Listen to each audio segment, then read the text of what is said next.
Narasumber ketiga kita ialah Ustadz Icuk Sugiarto Rifai LC, yang ternyata beliau merupakan alumni dari UIN Alauddin Makassar. Juga merupakan alumni dari Universitas Al-Azhar Kairo, Mesir. Beliau telah membawa Sulawesi Selatan ke kancah nasional, yaitu sebagai pemenang juara 1 aksi Indosiar pada tahun 2023 dan telah membawa nama Indonesia ke kancah internasional sebagai juara 3 Akademi Dakwah Masisir tingkat Asia. Kepada Ustadz Icuk, waktu dan tempat kami persilahkan.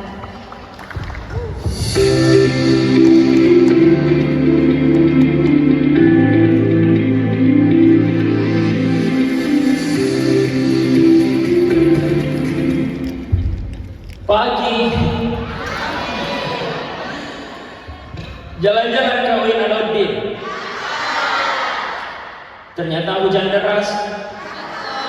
Ya mana cek. Assalamualaikum warahmatullahi wabarakatuh.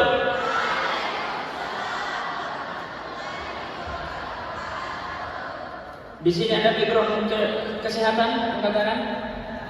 Di sini ada yang tidak sehat. Coba nih, udah kelihatan baju bagusnya lagi.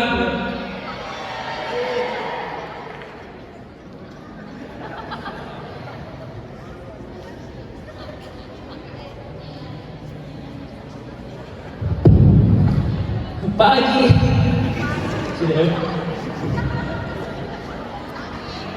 Tadi itu cara menyampaikan. Sini ada background kesehatan, katanya. Saya lagi.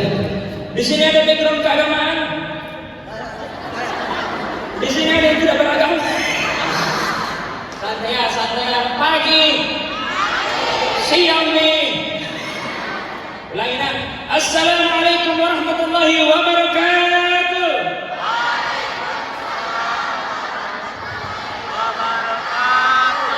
Bismillahirrahmanirrahim. Alhamdulillahi rabbil alamin. Alladzi arsala rasulahu bil huda wa dinil haqq liyudhhirahu 'ala ad-din kullihi wa kafa billahi shahida. Ashhadu an la ilaha illallah wahdahu la sharika lah. Iyyahu na'budu wa iyyahu nasta'in. Wa ashhadu anna sayyidana wa habibana wa syafi'ana wa maulana alladzi ballagha ar-risalah wa 'adda al-amanah ونصح الأمة وكشف الأمة صلى الله عليه وسلم لا نبي بعده. اللهم صل على سيدنا محمد الفاتح لما أغلق والخاتم لما سبق ناصر الحق بالحق والهادي إلى صراطك المستقيم وعلى آله حق قدره وبقداره العظيم. أما بعد جماعة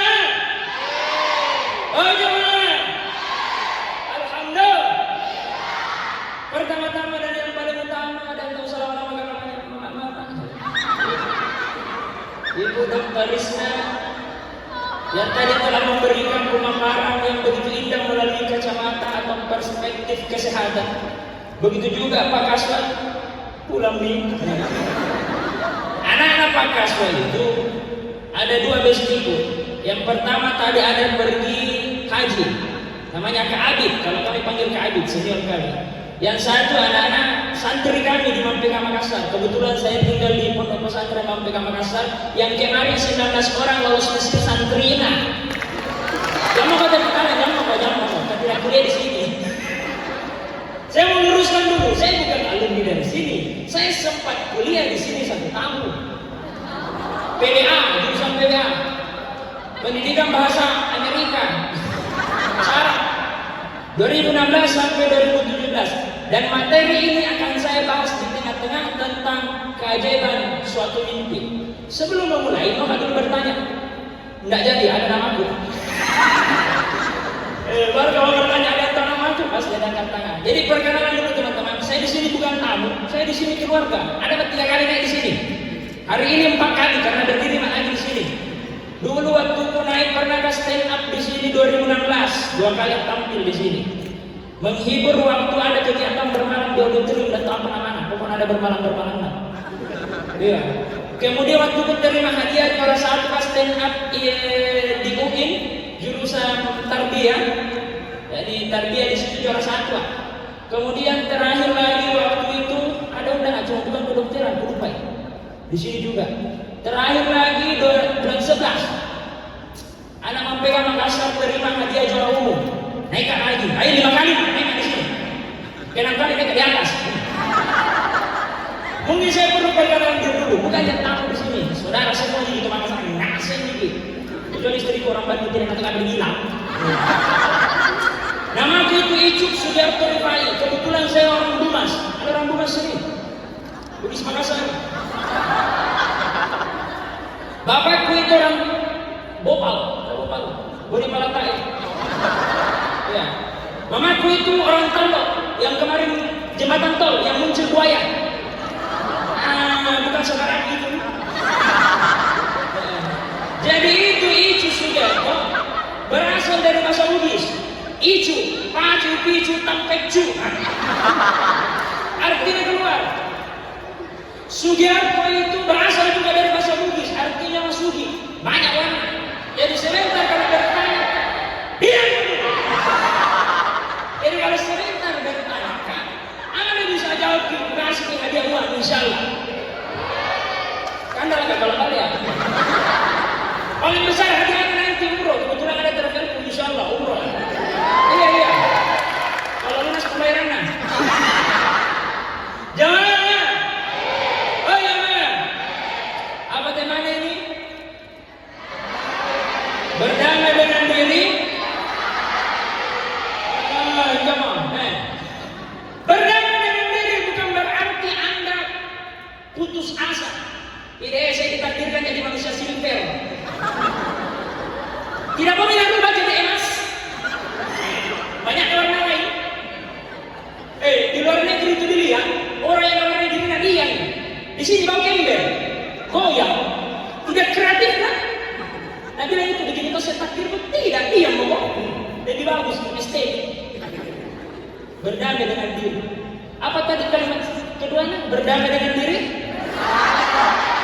Bersahabat dengan antara takdir dan derita ada peningkatnya. Jadi di semua tuh kita ini sama takdir ada peningkatnya.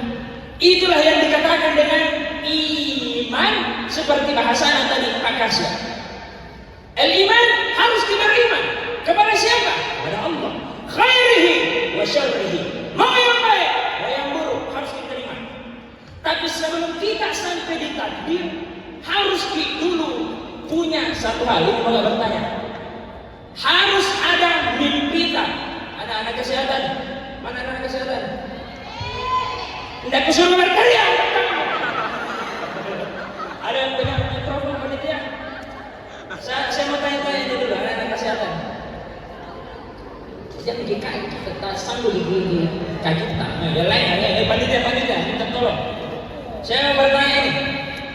Tidak Pak ini. Bismillah. Siapa yang bisa saya tanya? Anak kesehatan. Mana anak kesehatan? Oke. Coba berdiri. Berdiri. Baru keluar. Enggak, berdiri. Siapa kata? Mutmainnah Ustaz. Mutmainnah. Ala bidzikrillah tatma'innul qulub. Berarti sering jalan hati tadi? Insyaallah. Oke. Jurusan apa Ki? Keperawatan Ustaz.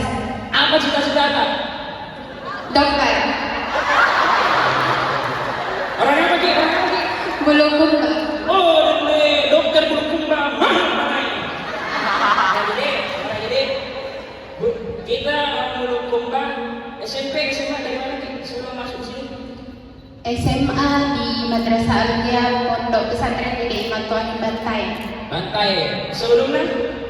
SMP di Bulukumba, SMP 40 Bulukumba. Kenapa Ki jadi dokter?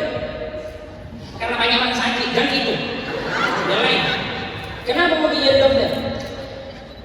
Ceritanya Ustaz. Ayo panjang itu. Panjang. Iya Ustaz, panjang itu ceritanya. Singkat nih, kamu kan acara apa? Coba deh.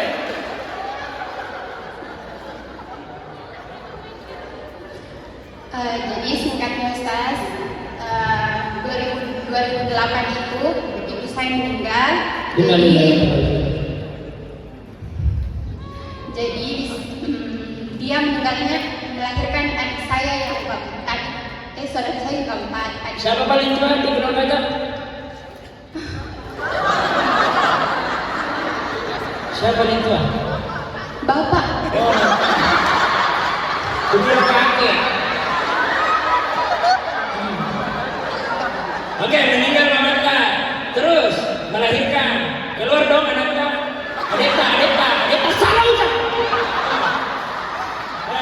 Tidak Ustaz, belum. Jadi ceritanya di rumah sakit Bulukumba itu awalnya katanya itu lengkap di peralatan untuk melahirkan. Terus bermalam sehari dokternya bilang kalau ada peralatan yang tidak ada di rumah sakit Bulukumba, jadi diputuskan untuk dibawa ke Makassar. Perjalanan ke Makassar di Jeneponto itu Ustaz, di situ nih ada bisa bantu cerita? Intinya, mohon maaf, ibu tak meninggal dalam perjalanan. iya. Jadi mau jadi dokter? Iya, kenapa mau jadi dokter? Kenapa bukan kalau alat perlengkapan saya? Kan di situ masalahnya. Oke, tepuk-tangan dulu untuk motivasinya. Masya Allah. Semoga dimudahkan tercapai cita-citanya. Amin. Insya Allah. Ada lagi sebelah ke sini. Yang lain kan tadi cita-cita nak mau jual perlengkapan kedokteran. Yang lainnya. Siapa? Udah aku bilangin Joko. Siapa? Ada sebelah sana.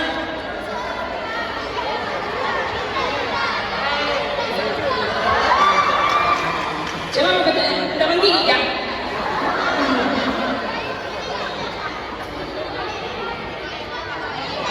Laki-laki, ini di depan, satu orang. Ya, ini Ustaz ini. Masya Allah, tepuk tangan dulu untuk beliau. Oke, tidak asing, pernah kita semua. Tes.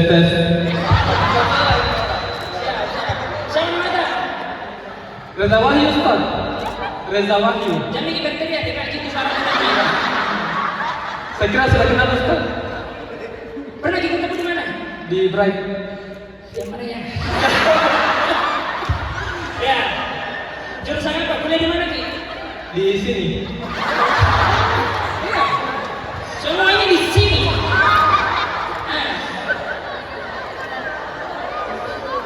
Di perawatan Ustaz. Oh, perawatan Ki.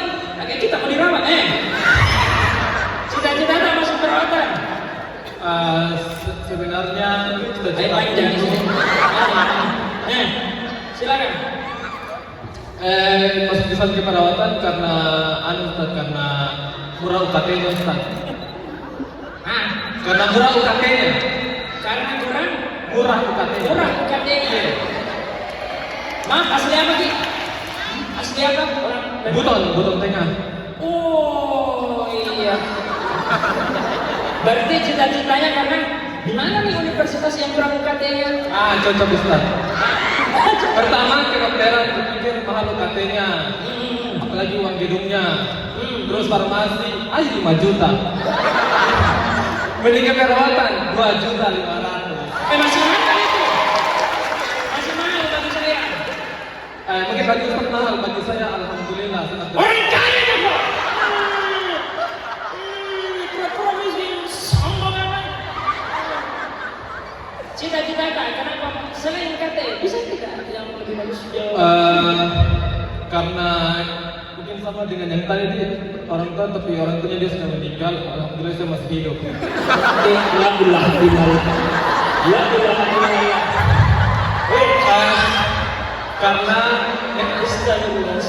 Karena di kampungku itu Ustaz, pasti minim sekali fasilitas kesehatan dan juga tenaga kesehatan Ustaz.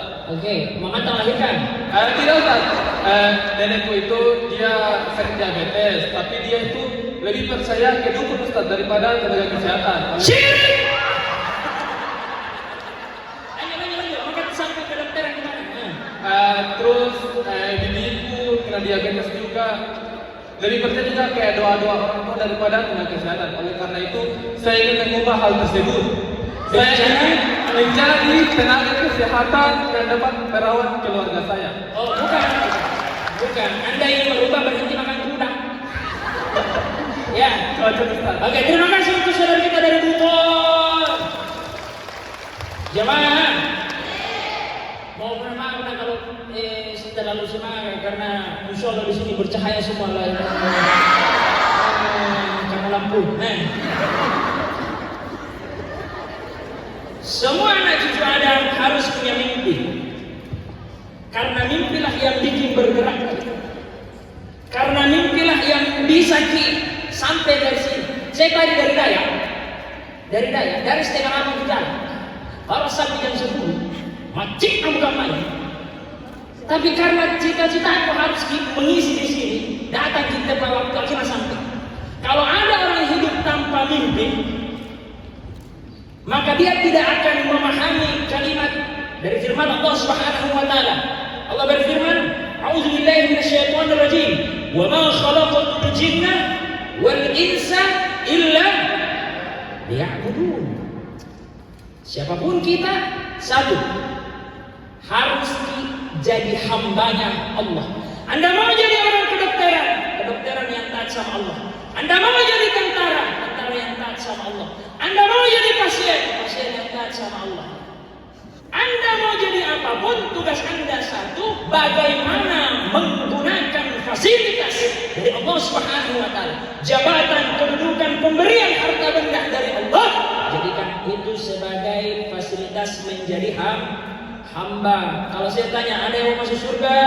Ada yang mau masuk surga? Angkat tangan semua.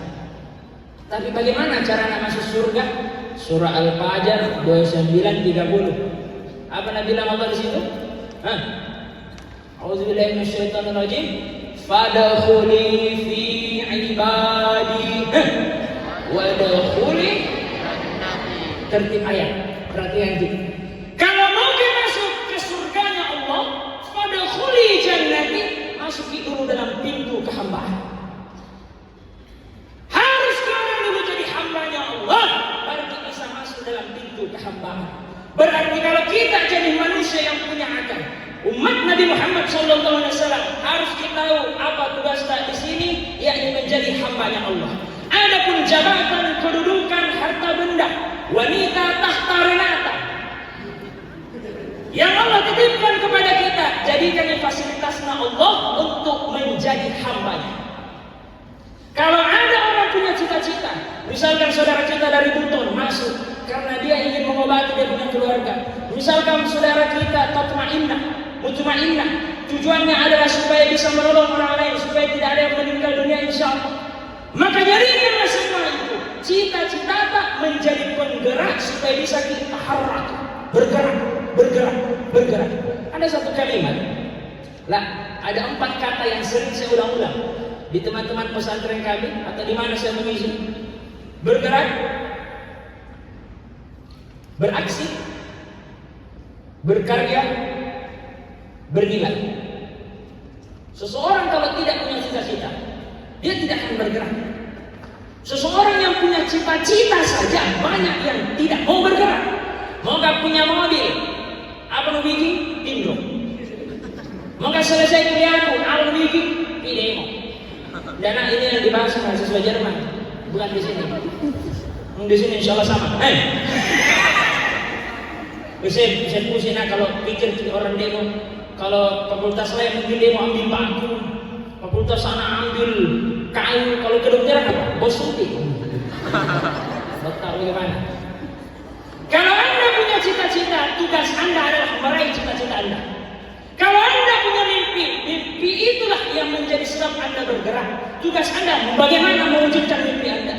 Bukan orang lain yang mewujudkan mimpi lu. Ini orang butuh. Kalau tidak belajar di BEPA ya, tidak masalah selesaikan kuliah, tidak masalah ikan tuasna, tidak ikut ujian, tidak bisa selesai. Tidak mungkin Anda tiba-tiba datang orang dari Malay Kiri bilang sini saya masukkan ujian, saya bekerja, saya apa. Ya. Kalau Anda sudah punya cita-cita, tugas Anda adalah meraih cita-cita itu. Kalau tidak salah, Insinyur Soekarno pernah mengatakan, gantunglah cita-citamu setinggi, di situ bukan titik, koma. Gantunglah cita-citamu setinggi langit, raihlah cita-citamu.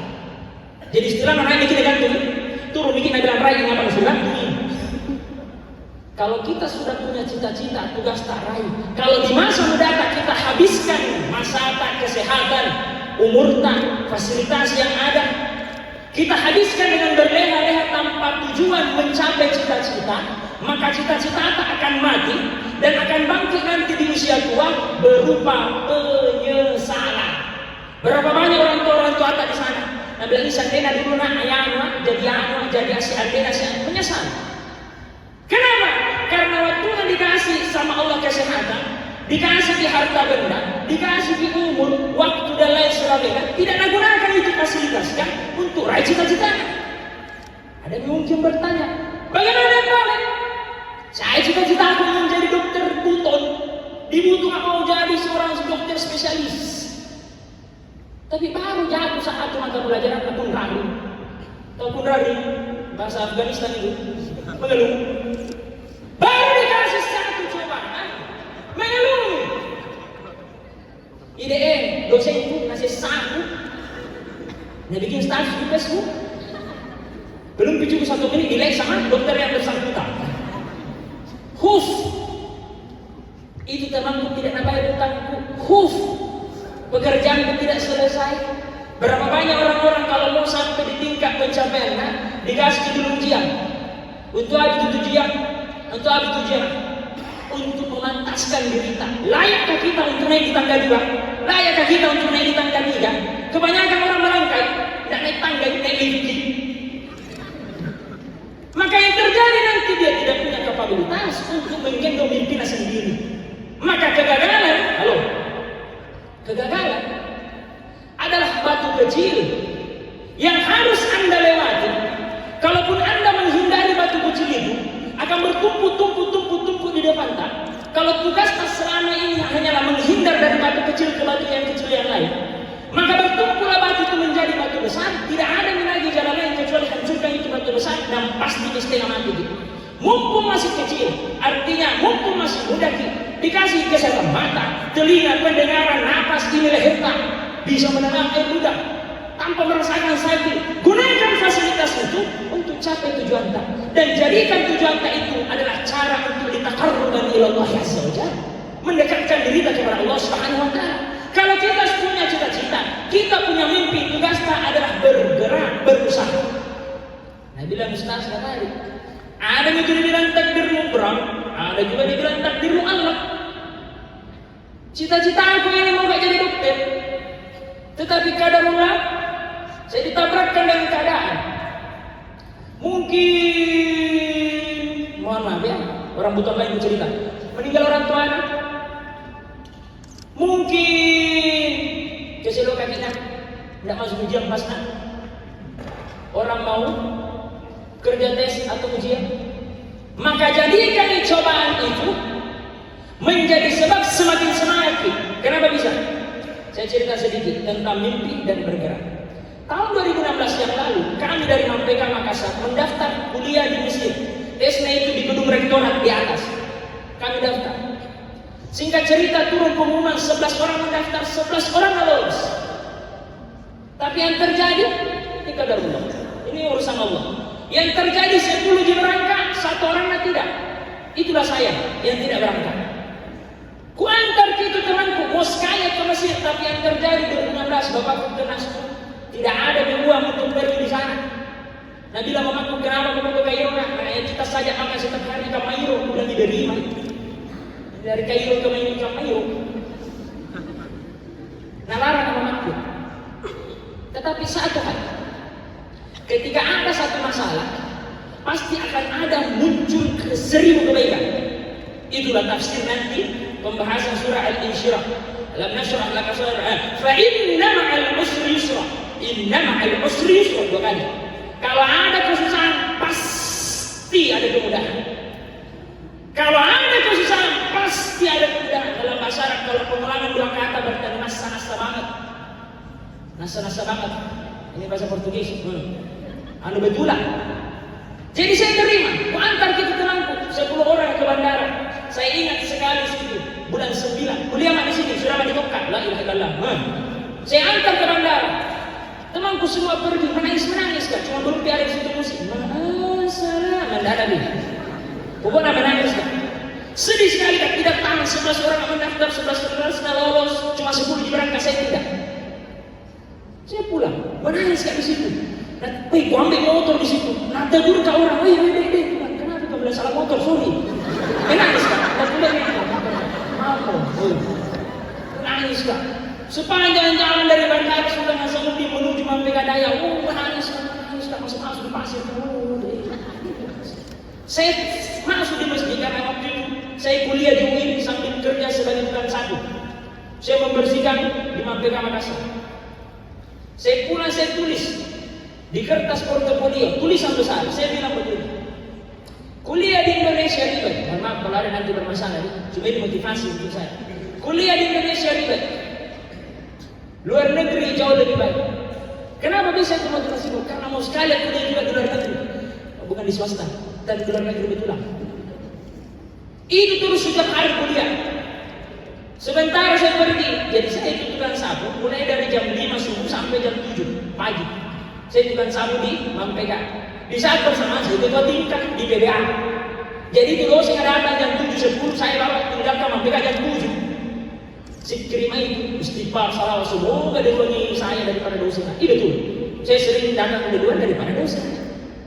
Tetapi itu satu kali. Setelah ada Pak Rape datang. Nanti burka, kenapa sering terlambat? Bilang jauh rumah. Nanti burka lagi, kenapa sering terlambat? Bilang jadi tukang sapu. Kenapa sering terlambat? Aku bilang jauh rumahku jadi tukang sapu. Nah bilang begini, terakhir aku paling terlambat kalau kau tuh kita tingkat. Betul, alhamdulillah, tidak pernah terlambat. Berhenti datang. Turun 50 rumah. Saya tulis besar cita-cita aku di kertas portofolio lagi-lagi. Bintang merah saya kasih. Saya tulis itu. Waktu itu saya hadir suatu pertemuan seperti ini, ada pematerian yang bilang tulis cita-citamu, siapa dirimu dan sebagainya. Saya tulis. Cuma saya tidak bacakan karena disuruh baca. Saya tulis itu. Saya adalah anak kedua dari 3 bersaudara, paling tua bapakku. Mau sekali ke Mesir tahun lalu cuma tidak diizinkan. Semoga 2017 ini saya mendapatkan izin bla bla bla segala macam. Hari Valentine bulan Februari waktu itu 2017. Saya simpan itu kertas di kantongku. Itu bajuku hampir setiap minggu cuci. Istilahnya aku baru pagi itu ada kertas di kantongku. Bulan Februari. Bulan April tiba-tiba mamaku telepon. Waktu itu keadaanku di dalam kamar masjid, tempatku nginap di pondok, dalam keadaan kena penyakit tipes. Maka tidak bisa, keluar juga tidak bisa. Pokoknya setengah mati. Cuma namanya kita orang yang jauh dari orang tua, tugas adalah jangan pernah kunraning. Mengeluh. Ini ada orang Portugis satu. Jangan pernah kunraning. Jadi nak telepon mamaku. Oh Icu bagaimana kabarmu? Perbaiki suaramu. Iya. Ada apa itu? Bagaimana kabarmu nak? Baik-baik saja. Ada berapa kertas nak? Iya. Kertas apa? Berusaha baik karena itu orang tua yang di sini ada pasti orang perantau. Itu orang tua yang mana influenza jadi nabi itu orang tua ya. Kenapa? Karena walaupun berumur 20, 30, 40, 50 tahun di mata orang tua tak kira itu anak baik. Itu tuh anak bocil. Jadi masalah apapun itu jangan pernah kasih tahu orang tua. Sembunyikan. Kalau kita menjadi seorang perantau. Aku bilang kertas apa di dalam? Nah bilang ada catatanmu nak di bajunya biasanya dipakai. Aku bilang catatan. Nah bilang tinta warna merah, menangis kak baca. Minta maaf tahun lalu kularang kau kasih itu tidak apa. Iya. Sekarang nak jangan mau pusing kuliah di Indonesia. Fokus mau untuk tes Mesir. Bulan apa waktu itu tes Mesir boleh 5. Oh, ibu saya bisa jujur? Sakit kak. Belum kembali datang ke bapak. Nah jauh buka bapakku. Naik motor. Sampai di rumah sambil nggak mau suka menyangkau ibu ibu tanya gini, mama di mana itu kertas kan? Iya. Perlu memang tuh, apa satu nih? Mana itu kertas yang dimasuk tinta merah yang adalah sudah dibuang pak. Secara logika bulan Februari ke April 2 bulan, saya termasuk orang yang rajin mencuci. Kenapa bisa ada mamaku di bajuku? sampai sekarang saya tidak bisa mendapatkan jawabannya. Harusnya hancur gitu kertas kan, apalagi pakai pulpen juga tulis. Robek-robek, cuma Nabi bilang aku tidak ada. Bilang di mana man? Tidak ada. Di mana man? Tidak ada. Hampir berkali-kali gara-gara masalah kertas. Kalau kayak begitu sudah nih man? Iya. Singkat cerita, saya ikut tes Mesir, datang di sini. Waktu itu sama mak juniorku, karena saya harusnya 2016, sama kak junior kan 2017. Ini di sini. Mulai dari pintu gerbang, saya naik motor, lewat Stibah. Kujemput temanku, banyak pintu gerbang, penjual papan tulis. Dede tidak ada meja pas ujian, Dede tidak ada meja pas ujian. Aku bilang jangan beli. Saya tahu ini pasti ada meja. Maju sampai ada kayak ngasih 10 orang di pintu gerbang. Sampai di sini bangunan kayak benteng tak isi itu dibilang aku jual papan. Dede tidak ada meja, Dede tidak ada meja. Sampai di sini dia panggil mana itu tempat tes auditorium sampai di bawah situ. Aku bilang Mel, kayaknya harus dibeli deh. Betul lagi. 50.000 cukup bawa uang. Aku bilang tenang mau Ismail nama temanku. Sekaligus guruku sahabatku tenang. Tenang mau kemarin. Saya naikkan ini sedekah. Ada waktu 50. Aku beli dong. Tak 10.000 gitu. Aku tunggu kembalian. Tante kembalian. 25 kartu. Pergi. 50 uangku keluar. Dan hatiku naik tangan. Pas aku naik. Ada meja. Kerja ujian. Singkat cerita, tunggu hasil 2 minggu, 3 minggu, sampai sebulan hasil turun. Waktu itu saya ingat sekali, hari Rabu saya diuji. Saya diuji 40 orang, 30 perempuan, 10 laki-laki.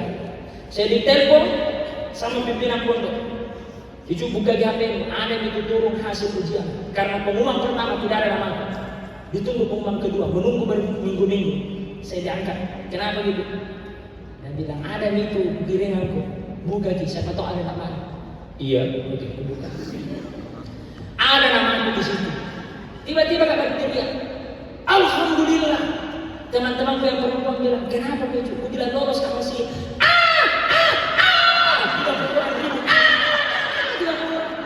Yang laki-laki juga, kenapa kok? Ya lolos kamu sih. Masih ada kuliah buka baru jam 9 di situ, kuliah sampai jam 3 bulan sudah nih. Kamu pergi Mesir. Pergi. Pada akhirnya saya berangkat tanggal 24 September 2017, tiba di Cairo 26 September 2017 dalam keadaan mabuk. Karena jangankan pesawat, PDPD saja jarak 3 meter, kucium bau nama muntah malah. Dan saya kan kena kaidah kullu muskirin haram. Semua yang memabukkan itu haram. Jadi saya baru kucium itu PDPD kayak haram. Muntah, mabuk. Naik pesawat dari Makassar ke Jakarta, ke Muntai, sepatu. Dari Jakarta ke Mesir, belum pikirin muntahku. Nah lihat ke semua anak-anak kurang lebih 100-an berangkat dari Makassar. 7 tahun belajar. Di tengah-tengah perjalanan belajar, saya mendirikan komunitas stand up Indo Cairo. Pada tahun pertama 2017 ikut lomba, baru 2 minggu di Mesir ikut lomba. Lomba apa yang ikuti? Lomba stand up antara mahasiswa di sana yang orang Indonesia. Dihadiri oleh 3 orang peserta. Yang kita tahu saya juara 2 di antara 3 orang. Hadiah pertama juara 1 200, juara 2 200, juara 3 200. Tidak ada bangga-banggaan, sama semua jadinya. 2017, saya tidak mau berhenti stand up kecuali saya juara 1. 2018 naik UKC dari 16 peserta keluar jadi juara 1 stand up komedi. Santai dulu. 2019 diminta sama penggawa KKS untuk menjadi MC yang dihadiri oleh 600-700 mahasiswa Indonesia di Mesir. Hari ulang tahun KKS di Mesir yang ke-42. Saya MC di situ, dilihat sama orang KBRI, diminta lagi MC Pesta Rakyat 2019, dihadiri oleh kurang lebih 6.000 mahasiswa Indonesia di sana. Singkat cerita 2020 kena COVID, tidak ada kegiatan. Dan itu apa mau dibikin? Di sini mungkin bertahun-tahun dilarang, kita di sana 2 bulan 3 bulan kampung bikin. Dan itu apa bikin? Mungkin cerita tentang masa kecil tak Sudan kemarin. Bapak dia tidak ikut kemarin cerita Sudan. Tepat pada bulan 9 2020, saya inisiatif adakan komunitas stand up Indo Mesir. Waktu itu masih namanya stand up Masisir, stand up komedi Masisir, mahasiswa Indonesia di Mesir. Sebelum saya dirikan komunitas, saya sempat bertanya sama Panji Pragiwaksono melalui DM. Pada tanggal 9 September, tidak ada harapan dijawab. Orang besar ini centang biru. Walaupun saya centang biru tonton, ya. Udah sombong ini. Ya. Nah, balas. Nah, balasnya itu malam open mic pagi ini balas. Nah, dalam pertanyaan dari Icu Rifai, bagaimana caranya mendirikan komunitas stand up di luar negeri? Dia jawab dalam satu file YouTube 6 menit, masih ada sampai sekarang. Dia menjawab pertanyaan itu. Malam ini saya open mic, subuhnya jawab. Minggu depan tepat pada tanggal 3 Oktober 2020 saya bikin komunitas, hanya 7 orang. Saya ketua pertama 2 tahun. Kemudian 2022, karena sering open mic tampil, menjadi lelaki penghibur. Iya, jadi lelaki penghibur kan di sana. Ada banyak masalah yang saya selesaikan di atas panggung. Contohnya waktu saya mengulang 1 tahun di Mesir, domba-domba ke pesta orang tua aku. Bagaimana caranya ke pesta orang tua aku? Saya harus mengulang 1 tahun, karena di Mesir itu 3 saja jatuh mengulang 1 tahun. Apalagi 4, apalagi 5. Waktu itu jatuh pelajaran ketiga, mengulang. Dan cara selesaikan masalah itu melalui panggung komedi waktu itu. Dan ternyata ada satu masalah yang jauh lebih besar dari yang kuhadapi. Temanku orang Riau, dia mau bunuh diri karena masalah ekonomi, masalah pendidikan, dan masalah rumah waktu tinggal di Mesir. Mau bunuh diri. Nah, cerita di kita komunitas stand up Indo Cairo. Dia bilang, bro, maka bunuh diri. Dia bilang, bagus sama dari dulu. Nah, cerita 2 jam 3 jam, ternyata ada minatnya, tanggalnya, jamnya, lokasinya, alat yang mau gunakan untuk bunuh diri. Paling terakhir bahas alat. Aku bilang, apa alatnya? Aku bilang, di kamar mandi nanti hari Jumat, pas orang semua pergi sholat Jumat, saya nanti menggantung alatku, kuikat di leherku, baru jatuh kan. Aku bilang, apa alatnya? Dia bilang, tisu. Tidak mati tuh, gantung, tapi karena jatuh. Dia bilang, jadi bagaimana? Aku bilang, jadi bagaimana? Jangan bunuh diri dulu. Aku bilang, olah jadi komedi. Nah, tampil ke 15 menit di atas panggung stand up komedi, tidak jadi bunuh diri sampai sekarang masih hidup. Sampai sekarang, Allah lagi masih ada di sana. Tidak jadi bunuh diri. Ini komunitas itu. 2022 diganti Kak sebagai ketua. Ibu Kak Lomba waktu itu ADM, Akademi Dakwah Mahasiswa Indonesia di Mesir. Saya tidak mau ikut, cuma napas Kak. Ada teman Timor Leste namanya Kang Asep. Dia mantan aksi juga, aksi Asia. Saya diajak untuk itu. Saya bilang tidak mau Kak, tidak ada basic ceramah. Walaupun di pesantren sering nanti Kak Ustaz kan ceramah. Tapi saya lebih suka komedi dan bilang biar diramaikan saja. Di antara 18 peserta, kenapa juara 1? Keren tuh. Juara 1 kan di antara 18 peserta. Kemudian diutuskan untuk tingkat Asiana di tahun yang sama 2022.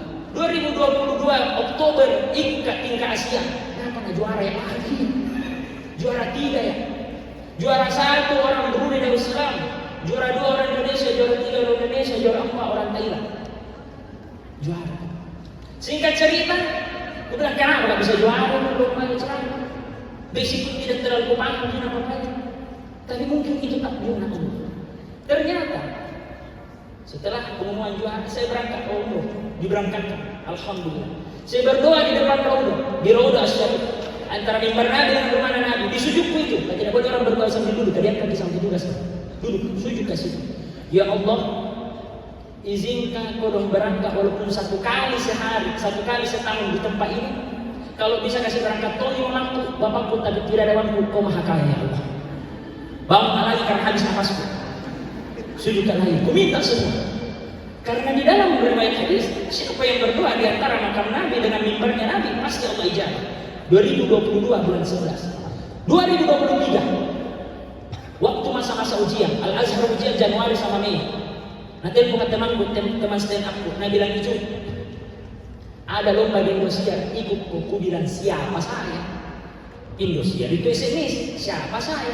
Nah bilang ikut Mokorong, ikut saja, selama tidak dibayar, ikut saja, karena gratis tidak ada rugi. Kalau lolos alhamdulillah, kalau tidak lolos ya tidak rugi tuh. Yang penting ada pengalaman. Ku terima. Saya bikin video tanggal 25 Januari. Selesai ujian saya bikin video. Rumah kami di Mesir tidak seperti di Makassar, menyambung, naik ke atas. Naik ke lantai 7, lantai 8, lantai 9. Di atas lantai 9 dibikin video. Ku kumpul bikin video. Ku bilang tidak ada harapan saya untuk lolos begitu. Mau aja pergi umroh, mau aja pergi yang tidak ada harapan itu.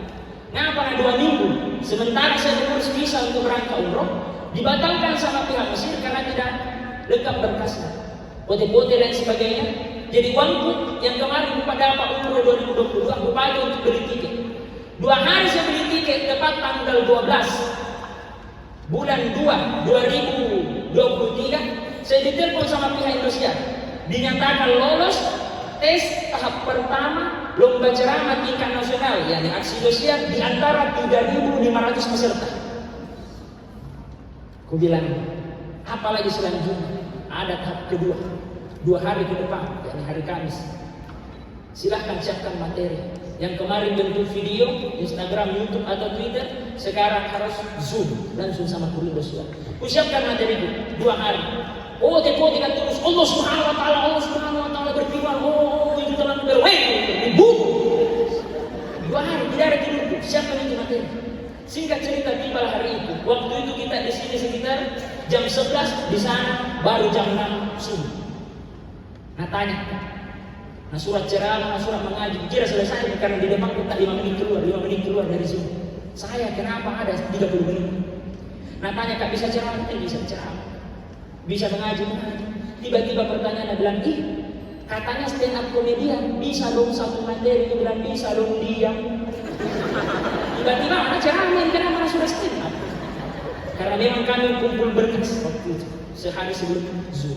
Stand up segala macam. Nah kan, Icu, lu misalkan, maaf nih kalau logat-logat kan, ini gue contoh aja. Lu misalkannya lolosnya ininya, lolosnya lu ini, sampai. Misalkan kamu lolos cu, lu kan di Mesir nih, acara di Jakarta. Lu tinggalin kuliah, bilang bang, kuliah di Mesir tidak diabsen. Ada 2.000 mahasiswa satu jurusan, satu tingkatan, kursinya cuma 200, tidak ada absen. Terus bagaimana? Biayamu untuk balik, aku bilang tunggu dulu. Saya sudah beli tiket 2 hari sebelum pengumuman pertama. Kalau lolos kak, alhamdulillah ada tiket. Kalau tidak lolos kak, tidak ada urusan kak, ini tiket. Dia bilang jangan mau tanya ke 2 orang, tunggu saja pengumuman. Tidak ada dipungut biaya. Siap. Singkat cerita, aku lupa ini bilang sudah daftar aksi segala macam. Pulang. Tanggal 26 Februari 2023 pulang. Singkat cerita, saya tiba di Jakarta tanggal 28. Tidak bisa dosa bilang, sampai 28 di sore. Sampai di situ, dalam keadaan mabuk lagi 5 tahun tidak pernah naik pesawat pemuntai, bukan bilang semati. Sepatu nabi orang. Saya ditelepon sama Indonesia. Waktu itu saya sedang menggait. Pernah kerja di Mesir sebagai penerjemah produk-produk Indonesia. Pengusaha itu orang Kristen ada di Jakarta. Jadi dia jemput ke waktu datang.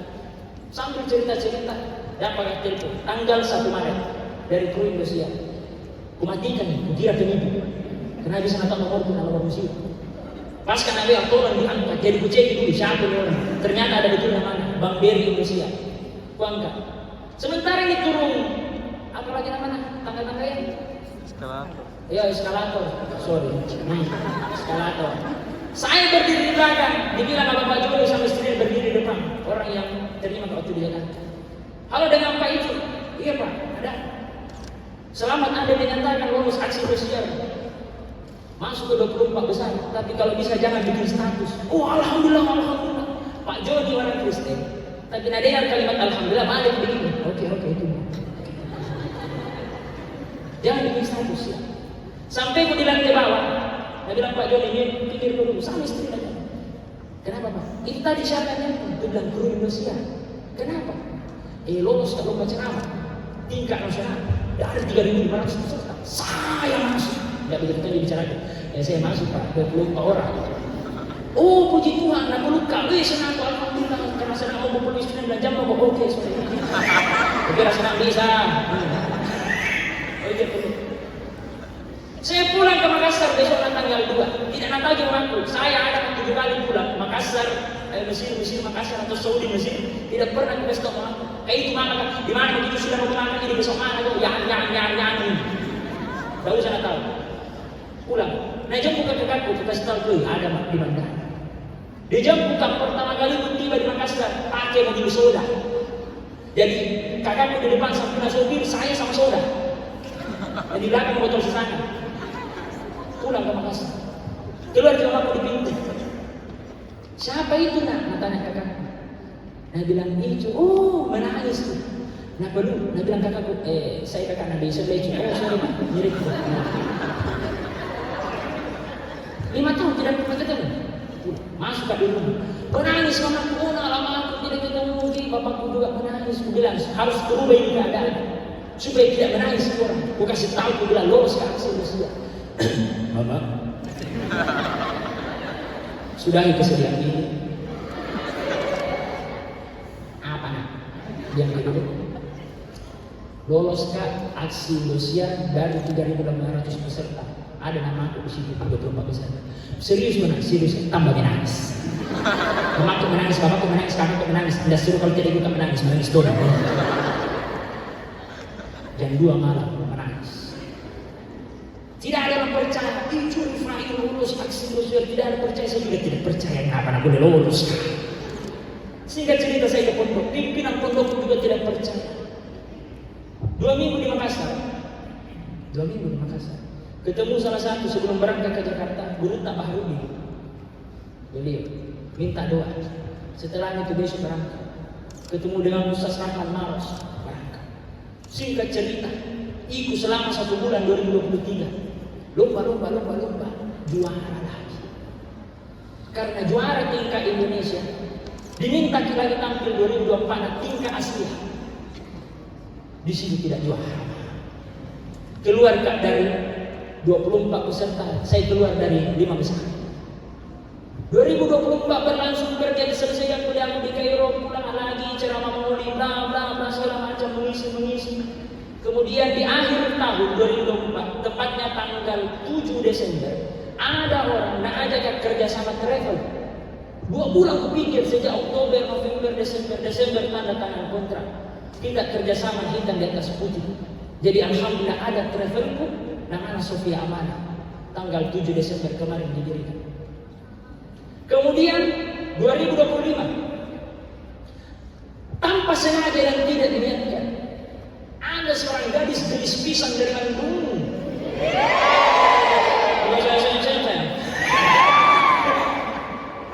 tidak pernah ketemu. Bukan orang aksi, bukan anak Mesir. Tidak pernah ketemu. Lewat DM Instagram saja.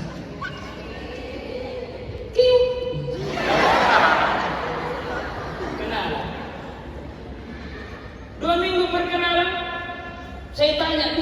Saya bilang, berapa uang panai ini? Dia bilang, apa tuh panai? Ini turun, naik. Naik.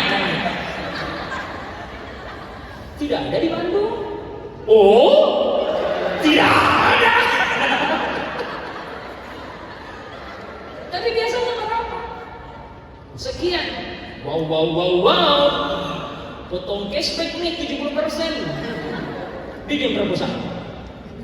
Tanya ke pimpinan pondok, tanya istri pimpinan pondok, kemudian tanya anakku, tanya bapakku, langsung ACC. Ini gue singkat, sebenarnya namanya belum-belum. Singkat cerita, tentukan tanggal melamar 9 Februari 2025 kemarin. Ngapa kau? Waktu itu masih Januari awal-awal bulan Isra Mi'raj. Tiba-tiba banyak undangan kiri kanan. Sampai tiba tanggal melamar. Begini pantang. Orang tidak pernah ketemu, tiba-tiba pergi melamar. Nah bilang pimpinan pendopo, pernah ketemu? Tidak pernah. Tolong, iya. Dan kata-kata itu sepanjang perjalanan karena gua aja pimpinan pendopo pergi melamar. Waktu itu mama bapak tidak bisa. Saya dari Makassar pergi ke Jakarta naik mobil ke Bandung, tidak pernah berhenti. Nah bilang, kau itu beli kucing bukan dalam karung, dalam toples. Iya. Saya pergi melamar, kurang lebih ada sekitar 7 dokter dari Mesir semua, senior dari Mesir. Bikin pantang, tidak pernah ketemu. Menurut proposal nasihat itu sih, oh iya. Tinggi sekian, cain nih. Pas ku masuk di rumah nago, Allah 70% jadi 100%. Ternyata jenis bisa. Tentukan tanggal pernikahan, tanggal 6 April. Kenapa 6? Karena hari lahirku tanggal 6. Diambil di situ.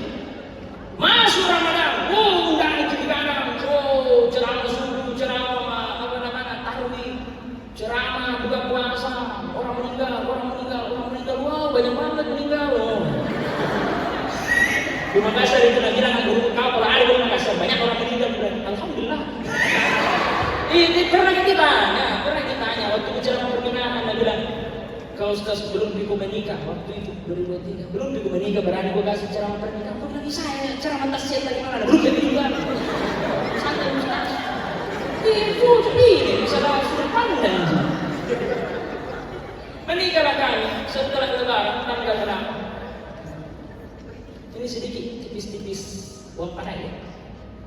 Uang acara aku tidak seberapa. Maharnya gue masih tinggi. Mumpung saya kita driver, kasih dulu. Wah, apalagi kasih emas, kasih semua. Sedikit uang padanya. Tapi dipotong karena banyak 7 orang minggu dari Makassar. Sangat. Tapi bukan suatu punya salah. Kemarin barusan sekali tanggal berapa kemarin? Tanggal 1 bulan 6 barusan acara di Makassar. Kukira 200 orang diundang. Nah, 1.000 lebih datang dan sama semua ini. Salam dia.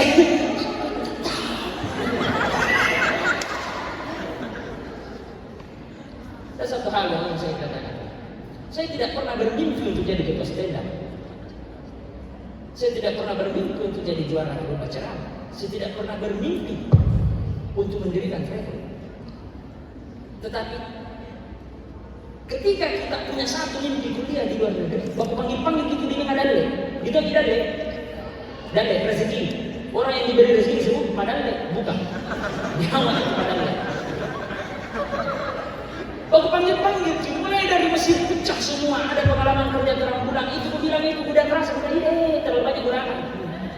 Ku tak 3 tahun aja terang bulan di sana 2018 sampai 2021. Saya sendiri ada orang kesana saya layani. Kemudian pergi beli barang saya sendiri masak, saya sendiri antar. Tidak bisa memanggil orang. Woi, saya sendiri kenapa kok? 3 tahun aja terang bulan. Capek sendiri saya pergi beli barang, saya pergi antar. Inisiatif beli sepeda. Sekitar tak kumpul di uang beli sepeda berhenti jual terang bulan habis modal beli sepeda. Tidak apa yang mungkin sih ada sepeda. 2021 sampai hari ini kerja lagi orang Mesir jual juga jual soko seperti ini. Jadi ada tongkol sekali dari luar negeri. Ternyata kalau punya mimpi mau dikit bergerak, mau dikit cari relasi, dan mau dikit husnuzon terhadap apa yang Allah titipkan sama kita. Jangan kira didengar cerita pengurus-pengurus tidak. 2 kali gak jatuh. Harusnya saya selesai 2021, 2024 bisa selesai. 2 kali gak jatuh. Ada kursus bahasa, ditambah 2 kali jatuh. 3 tahun maju bertambah di UI 4 tahun semua. Tetapi begitulah rencana Allah. Kata Gurkai Maulana Syekh Yusri Al-Gabar, ulama besar dari negeri Mesir, pakar hadis. Beliau mengatakan, kadang-kadang Allah simpan kau di belakang untuk kau menentalkan supaya tidak ada kau di paling depan. Begitulah praktek. Nah simpan kau di belakang, biar kau jatuh kau dulu. Selesai kau jual tanah bulan, nah praktek. Langsung paling depan. Tugas tak ketika kita punya mimpi adalah berusaha mimpi. Tapi itu dibilang usaha harus dijalan sama doa. Karena orang yang berusaha tanpa doa maka dia sombong. Dan orang yang berdoa tanpa usaha itu goblok. Betul? Di zaman Sayyidina Umar bin Khattab ada kumpulan pemuda-pemuda. Tapi bukan dari Buton, pemuda-pemuda. Dia berdoa di masjid siang malam, sholat, zikir, puasa. Dilihat-lihat sama Sayyidina Umar, dia tanya, apa mau bikin berhari-hari kuliah? Bilang berdoa, berzikir, sholat. Dia bilang apa tugas mamamu, bapakmu, anakmu, keluargamu, istrimu? Dia bilang sudah mak berdoa, kalau sendiri itu urusnya. Sayyidina Umar mengatakan, oi, itu dibilang dirham, emas, perak tidak turun seperti laksana turun air hujan kerupuk. Harus dulu berusaha. Karena antara doa dan usaha seperti sendal kanan, sendal kiri. Tidak bisa kanan saja, doa saja, atau kiri saja, usaha saja. Siapa orang yang meninggalkan doa, yang meninggalkan tawakal, maka dia akan celaka karena kesombongannya. Dan siapa orang yang berdoa saja tanpa berusaha, maka dialah orang yang bodoh. Jangan kita bilang sudah tawakal. Nah, tawakal itu adalah amalan hati. Kata guru kami Maulana Syekh Muhammad Mutawalli Sya'rani, ulama tafsir besar, wafat tahun 98 di Mesir. Beliau mengatakan, tawakal al-jawarih ta'mal wal qulub tatawakkal. Tawakal itu tubuh bergerak dulu, berusaha dulu, nanti qulub, hati tak bertawakal. Jadi itu dibilang tubuh tugasnya bergerak, hati tugasnya menyantolkan harapan sama yang maha memberikan keadaan, dialah Allah. Hati-hati, jangan kita bilang, berarti saya kalau sudah nak berusaha, sudah nak belajar, sudah kak makan, sudah melapar, sudah kak minum, hilang tidak agak. Al-Imam Ad-Dardir dalam kitabnya Kharidatul Bahiyah mengatakan, wa may yaqul bit-tab'i aw bil-'illah fadzaka kufrun 'inda ahli billah. Siapa yang bersandar terhadap sebab, maka dia dihukumi kufur oleh ahli billah al-sunnah wal jamaah. Dihukumi kafir. Apa maksudnya? Dia mengatakan usaha sendiri bersandar sama dirinya. Kalau saya makan saya pasti kenyang. Kalau saya berusaha saya pasti sukses. Ya. Kalau dibilang api itu bisa menghasilkan panas, bagaimana dengan Sayyidina Ibrahim alaihissalam yang ketika dilempar oleh Raja Namrud laknatullah alaih tidak dimakan api? Apa yang bilang Allah? Qulna ya narukuni bardan wa salaman ala Ibrahim. Karena antara panas dan api dua hal berbeda. Panas itu sebab akibatnya dari Allah. Jadi kalau ada usaha yang dibilang saya sukses, tetap bertawakal. Karena itulah dibilang takdir mu'allaq masih bisa dirubah dengan doa. Banyak-banyak berdoa sambil berusaha. Cita-cita yang banyak bengkeli jalur langit dengan doa. Siapa yang bersujud membisik di bumi di sepertiga malam, maka seluruh penduduk langit mendengarkan. Satu, doa.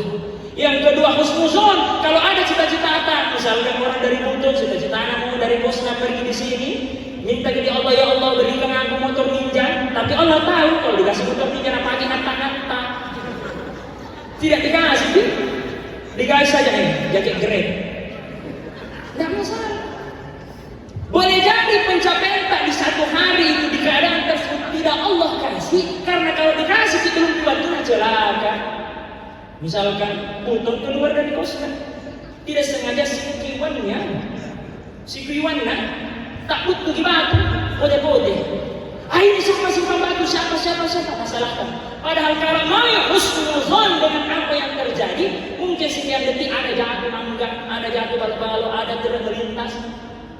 Kadang-kala Allah larang kita untuk dapat itu kadang waktu Sayyidina Umar, Sayyidina Ali karramallahu wajhahu pernah mengatakan, kalau saya berdoa kepada Allah dan apa yang ku request itu terjadi, saya bahagia karena apa ku minta itu terjadi.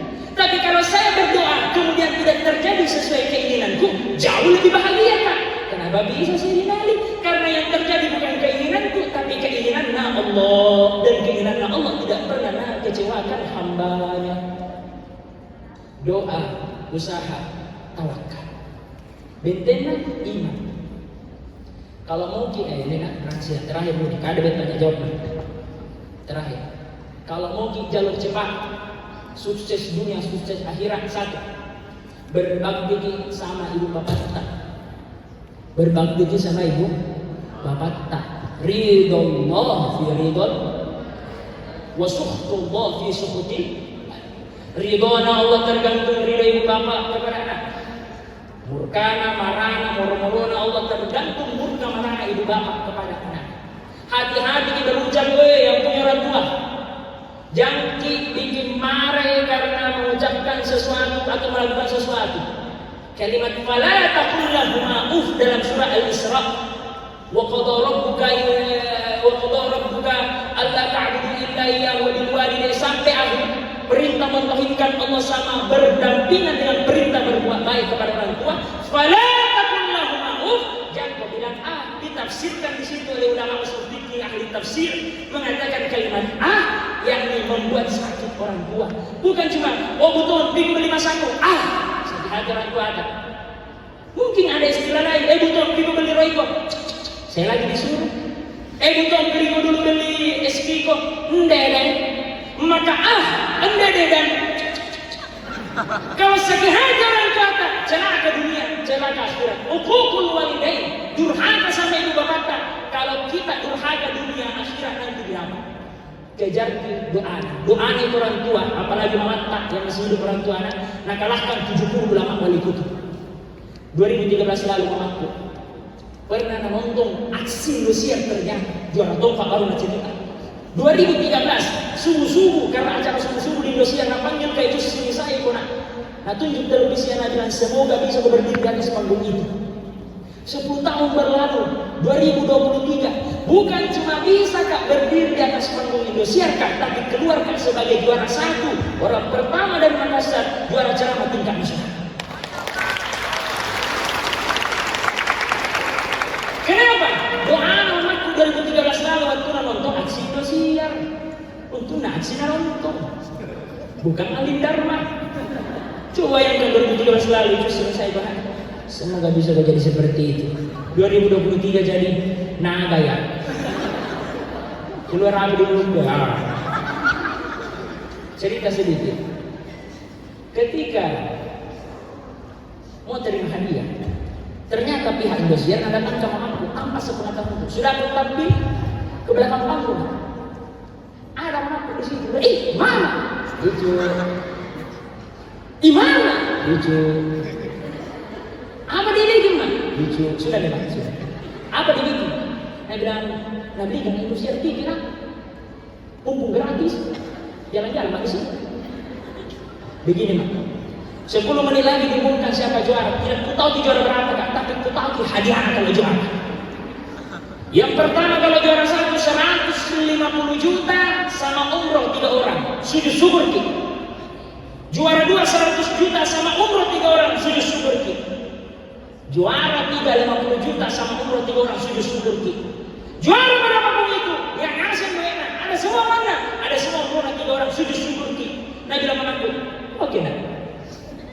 Singkat cerita Ramzi dan Irfan Hakim memanggil kami para peserta. Saya berdiri di tengah panggung Indonesia. Saya mamaku. Ustaz Teguh sama mamanya dari Jawa Barat. Ustaz Fikri sama mama bapaknya dari Bogor.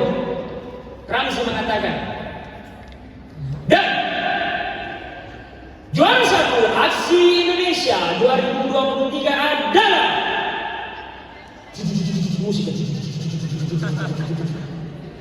Juara 1 aksi Indonesia 2023 adalah Rifai Makassar. Alhamdulillah sujud syukur bersama anakku. Dalam hatiku sesuai briefing.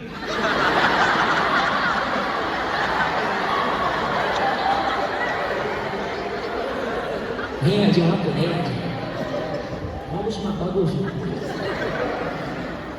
Bangkitku dari sujud sampai mengaku, wallahil azim, demi Allah saya tidak pernah lupa. Nabi sikap mamaku kata-kata 2023 sampai sekarang ingat. Bangkitku dari sujud Nabi mamaku, juara berapa kau nak? Wah!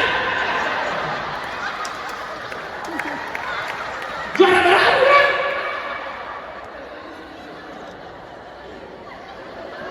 Kamu bertanya Ki, tidak dengar Ki dulu musik. Kenapa dia ikut sujud? Tak boleh ke sujud. Heran kenapa ini mamaku tidak ada yang ngerti apa-apanya. Jadi kubuka sedikit jilbabnya. Ternyata mamaku pakai headset.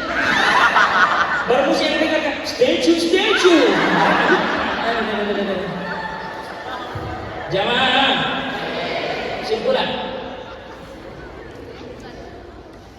Juara 1 menjadi sebab berangkat 2 orang mamaku, bapakku ke Mesir. Sama adikku juga karena kuliah Tommy di Mesir dan berangkat Tommy 4 orang di sana ke Saudi. Berbakti sama orang tua tak barakah dunia, barakah akhirat. Jangan lalu durhakai, angkat suara tak sama ibu tak, bapak tak, guru-guru tak, itu orang tua tak. Orang tua ada 3 dalam agama. Yang pertama yang melahirkanmu di dunia, yakni ibu bapak. melahirkan kita ke dunia. Kemudian yang mengajarkan ilmu atau agama, itulah ibu bapak guru, dosen-dosen kita. Yang ketiga adalah orang tua pasanganmu, mertuamu. Cintai dia, hargai dia. Kalau kita hargai kita punya orang tua, maka seketika Allah akan menjadikan kita berharga di hadapannya. Kalau ada anak-anak, kata Sayyidul Habib Umar bin Habis, kalau ada anak-anak gemar menjadikan ibu bapaknya seperti raja, maka siap-siaplah rezeki anak tersebut dijadikan oleh Allah seperti rezekinya para raja-raja. Iman tak perbaiki, kuatkan usaha tak. Mimpi tak yang bagus tidak kuat kalau tidak ada usaha. Bareni doa dan tawakal serta doa dari ibu bapak tak. Bergerak, beraksi, berkarya. Karya tak harus bernilai, kalau tidak bisa untuk orang banyak, minimal untuk diri kita sendiri. Saya Jibril Fai, mohon maaf bila salah-salah kata. Wallahul muwaffiq ila aqwamit thoriq. Jazallahu anna sayyidina Muhammad sallallahu alaihi wasallam bima huwa ahlu. Wassalamualaikum warahmatullahi wabarakatuh. Waalaikumsalam warahmatullahi wabarakatuh.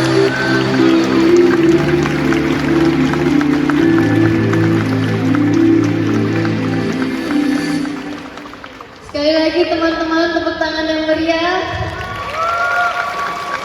Sebelumnya mohon maaf Ustaz atas kesalahan persepsi ketika membaca CD-nya. Baik, doa, husnuzon, tawakal, serta berbakti kepada kedua orang tua. Teman-teman, kita akan masuk ke sesi tanya jawab. Bagi teman-teman yang ingin bertanya, silahkan angkat tangan, 5 orang penanya saja. Wah, banyak sekali. Hitung ya, 1, 2, 3. Yang ujung sana boleh.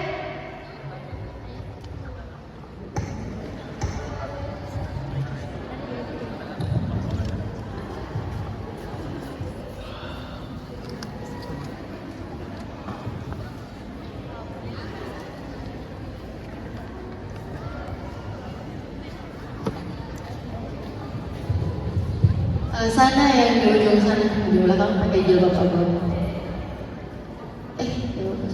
Ya itu kamu, iya kamu.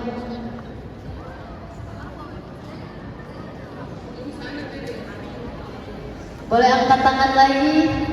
Ya betul.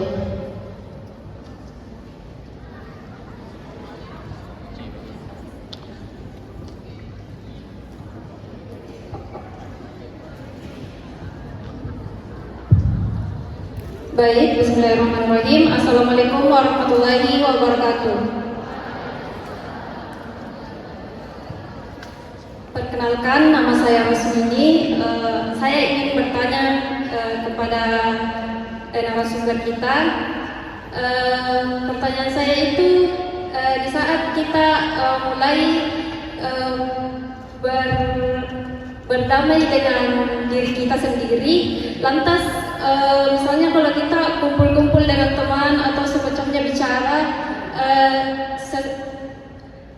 yang ada yang sudah bisa kita terima, tapi ternyata teman-teman kita itu sering menyinggung hal-hal tersebut, sedangkan kita itu sudah berusaha menerima diri kita.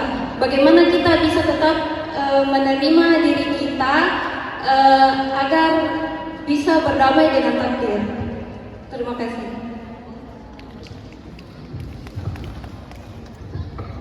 Boleh beri tepuk tangannya teman-teman. Kita panggil saja ya, bertanya dulu nanti di akhir baru dijawab. Oke, penanya kedua angkat tangan. Boleh kakak yang baju biru dibantu. Panitia, ya yang itu. Boleh perkenalkan namanya, dari mana, dan pertanyaannya ditujukan kepada siapa? Baik, bismillahirrahmanirrahim. Assalamualaikum warahmatullahi wabarakatuh. Perkenalkan, nama saya Bayu Abdi Muhammad. Saya dari Prodi Komunikasi dan Penyiaran Islam. Ini pertanyaan saya untuk Ustadz Icu. Tahu Ustadz, berbicara tentang takdir, kan sebagaimana kita ketahui bahwa saya punya ibarat bahwa ketika kita hidup di dunia ini, itu ibarat kita menjalani atau kita seorang penumpang di hamparan samudera yang luas, dan Allah itu adalah pengemudinya. Jadi samudera ini saya ibaratkan sebagai kehidupan yang kita jalani sekarang. Jadi Allah yang mengemudi, kita hanya penumpang. Jadi kita ikut saja kemana Allah akan membawa kita di hamparan samudra yang luas ini. Nah, pertanyaan saya Ustaz, ketika kita sudah mengarungi samudra ini, mengikuti takdir yang Allah Subhanahu wa Ta'ala bawa entah kemana itu, dan tentu kita tahu bahwa tujuan akhir kita dalam berlayar di hamparan samudra yang luas ini itu adalah akhirat. Kita semua memiliki kapalnya masing-masing dan tujuan akhir kita sama, yaitu akhirat. Nah, pertanyaan saya, jangan sampai ketika kita berlayar kita gunakan kata takdir ini sebagai formalitas saja, dalam artian formalitas di hadapan Allah Subhanahu wa Ta'ala. Saya ada di sini karena takdir begini, saya ada di sini karena takdir begini. Itu formalitas kita di hadapan Allah Subhanahu wa Ta'ala. Tetapi jangan sampai kita lupa dengan tujuan akhir kita, yaitu akhirat. Jadi pertanyaan saya Ustaz, bagaimana cara kita untuk mengubah perspektif kita sebagai manusia yang kadang lalai meniti hidup ini, untuk mengubah perspektif tersebut yang dulunya sebagai formalitas saja untuk takdir ini, itu menjadi bagaimana cara kita takdir ini sebagai jalan untuk meniti kehidupan akhirat. Syukran. Assalamualaikum warahmatullahi wabarakatuh. Waalaikumsalam warahmatullahi wabarakatuh. Boleh tepuk tangan teman-teman. Selanjutnya untuk pertanyaan ketiga dari bagian sini. 1, 2, 3. Boleh yang di depan sini.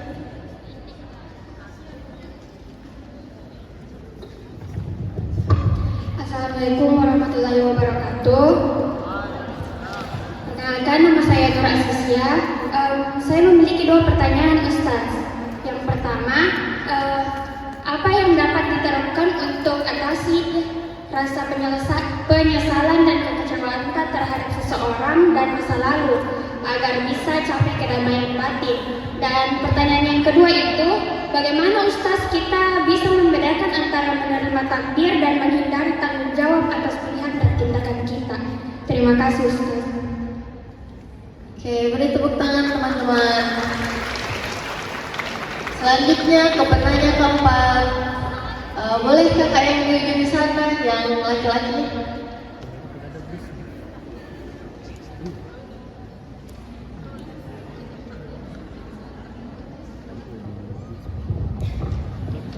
Baik, bismillah. Assalamualaikum warahmatullahi wabarakatuh. Baik Ustaz, saya ingin bertanya kepada Ustaz Icuk. Setelah saya membaca sedikit kutipan dari buku Profesor Hamdan yang merujuk bahwasanya melawan takdir yang dianggap membatasi, bagaimana Islam memandang upaya manusia untuk mengubah nasibnya, dan sejauh mana hal ini diperbolehkan dari segi perspektif keislaman. Mungkin hanya itu pertanyaan saya, karena sependek pengetahuan saya Ustaz, dalam takdir itu ada 2 tipe, yaitu takdir baik dan takdir buruk. Jadi apabila kita melawan takdir, artinya kita melawan apa yang sudah ditentukan oleh Allah Subhanahu wa Ta'ala. Dan bagaimana menurut Ustaz itu sendiri, apakah itu dianggap diperbolehkan atau dilarang? Baik, mungkin itu saya serahkan kembali ke MC. Tepuk tangan teman-teman. Oke, ini rebutan ya. 1, 2, 3. Boleh yang itu?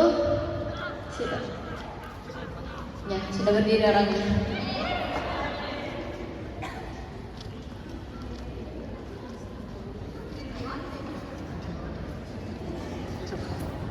Tes. Baik, Assalamualaikum warahmatullahi wabarakatuh. Perkenalkan, nama saya Afriani Kamaluddin dari Prodi Keperawatan Angkatan 2022. Jadi saya akan bertanya ke Ustadz Icuk. Cuma satu pertanyaan. Pertanyaannya itu mengenai takdir. Nah, apakah takdir itu saling berkaitan dengan lingkungan keluarga ataupun kedua orang tuanya Ustadz? Contohnya kayak ada orang tua yang kedua orang tuanya itu dokter dua-duanya, terus anak-anaknya sampai 7 turunan itu lanjut ke dokter Ustadz. Jadi apakah memang ini takdir saling berkaitan ke antara keluarga dan orang tuanya? Terima kasih. Beri tepuk tangan teman-teman.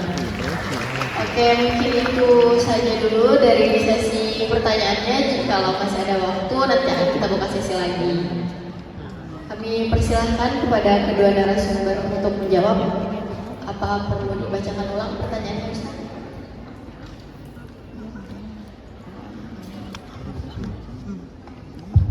Oke, terima kasih pertanyaan dari seluruh peserta yang sangat luar biasa, menjadi pemantik untuk kita lebih memahami materi yang kita bahas pada hari ini. Dari kelima pertanyaan yang masuk, kayaknya 2, 3, 4, dan 5 itu sudah terblending dari Ustaz ya, Pak Ustaz ya? Oke, saya coba menanggapi pertanyaan pertama, bagaimana kita menerima diri kita agar berdamai dengan takdir. Itu ya, itu pertanyaan pertama. Oke, tadi materi yang kita paparkan kita lihat bersama bahwa ada beberapa tips praktis agar kita berdamai dengan diri. Diri kita itu adalah takdir kita. Diri kita adalah takdir kita. Jadi ada beberapa tips yang kita bisa cobakan. Yang pertama adalah tadi kita sudah lihat bersama, latihan bersyukur. Bersyukur artinya kita mensyukuri bahwa kita adalah makhluk terbaik ciptaan daripada Allah Subhanahu wa taala. Kita adalah sosok sempurna yang diharapkan memberikan manfaat kepada sekitar kita. Kemudian kita bisa melakukan mindfulness, berfokus kepada apa yang kita miliki hari ini dengan pijakan syukur tadi, tanpa mencoba menjudge. Mindfulness bisa dilakukan dengan berbagai cara, misalnya meditasi, pemfokusan pemikiran, itu berbagai alternatif kegiatan yang kita bisa lakukan pada saat memilih untuk melakukan mindfulness. Kemudian ubah pikiran negatif kita. Walaupun kita memahami bahwa setiap manusia pasti punya kekurangan, tetapi harapannya potensi kekurangan tersebut tidak mendominasi perilaku dan pemikiran kita dalam melakukan sebuah kegiatan atau aktivitas sehari-hari. Jadi rubah hal yang negatif menjadi hal yang lebih positif. Dan yang keempat, sebagai tips terakhir adalah dukungan sosial. Support system itu sangat penting. Apakah dari teman, apakah dari keluarga. Sehingga kita itu akan sangat menentukan siapa kita, karena kita sebagai makhluk sosial. Seperti itu yang saya bisa katakan untuk pertanyaan pertama. Terima kasih Ibu Dr. Rusna atas jawabannya. Apa? Oh. T. Siapa yang bertanya aja? Coba kakinya. Yang pertama. Soal awal. Oh. Siapa nama tak? Oke, kedengaran sih. Oke. Pertanyaan dari beliau.